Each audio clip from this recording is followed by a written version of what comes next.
इस वीडियो में ये जानेंगे कि ऑपरेटिंग सिस्टम क्या होता है, ऑपरेटिंग सिस्टम कितने प्रकार का होता है, features of operating system, function of operating system, इसके बारे में इस वीडियो में जानेंगे।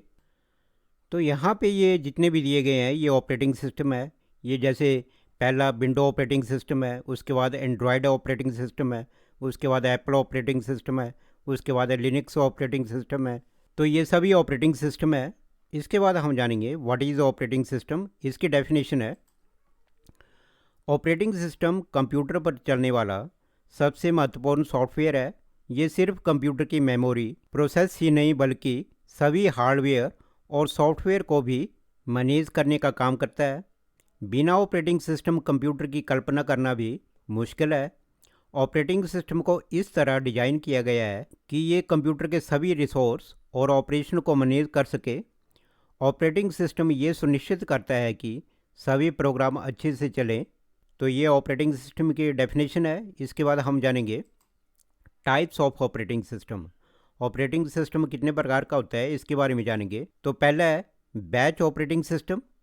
पुराने कंप्यूटर में किसी भी कार्य को करने के लिए उसे छोटे छोटे समूह में यानी बैच में बांट दिया जाता था।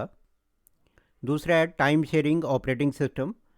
जब रिसोर्स की क्षमता कम होती है और इसका उपयोग करने वाले यूज़र की संख्या ज़्यादा होती है तब टाइम शेयरिंग ऑपरेटिंग सिस्टम का इस्तेमाल किया जाता है।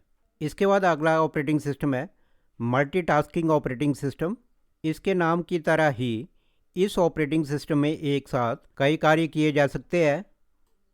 इसके बाद अगला है रियल टाइम ऑपरेटिंग सिस्टम। इसे RTOS भी कहा जाता है।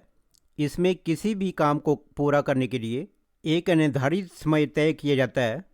अगर ऑपरेटिंग सिस्टम उस समय काम नहीं कर पाती तो काम फेल हो जाता है। तो ये ऑपरेटिंग सिस्टम की टाइप्स थी।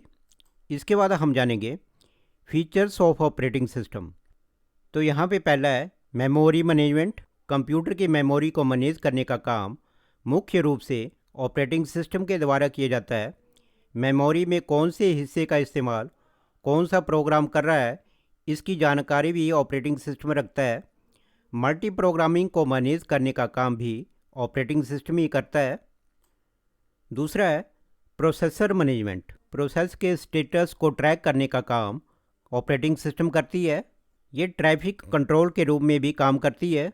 जब किसी प्रोग्राम को प्रोसेस की ज़रूरत नहीं होती है तो उसे डिलोकेट करने का काम भी ऑपरेटिंग सिस्टम करती है। Device management.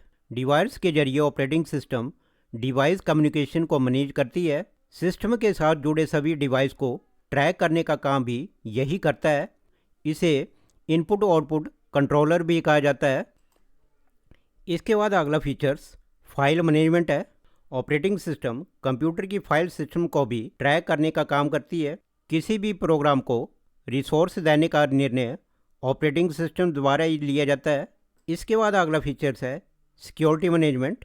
सिस्टम को गोपनीय डेटा को सुरक्षित करने का काम ऑपरेटिंग सिस्टम करती है और किसी भी अनाधिकृत व्यक्ति को सिस्टम एक्सेस करने से रोकती है। तो ये ऑपरेटिंग सिस्टम के फीचर्स हैं। इसके बाद हम जानेंगे फंक्शंस ऑफ ऑपरेटिंग सिस्टम। तो पहला है हार्डवेयर मैनेजमेंट, दूसरा है मेमोरी मैनेजमेंट, तीसरा है प्रोसेस मैनेजमेंट, चौथा है फाइल को मैनेज करना, पांचवा है गोपनीय डेटा की सुरक्षा, अगला है यूज़र इंटरफेस, इसके बाद है नेटवर्किंग, इसके बाद है एप्लीकेशन सपोर्ट, इसके बाद है अपडेट और मेंटेनेंस। तो ये ऑपरेटिंग सिस्टम के फंक्शंस है। तो इस वीडियो में हमने ऑपरेटिंग सिस्टम के बारे में जाना। अगर आपको मेरी ये वीडियो अच्छी लगी तो प्लीज़ सब्सक्राइब माई चैनल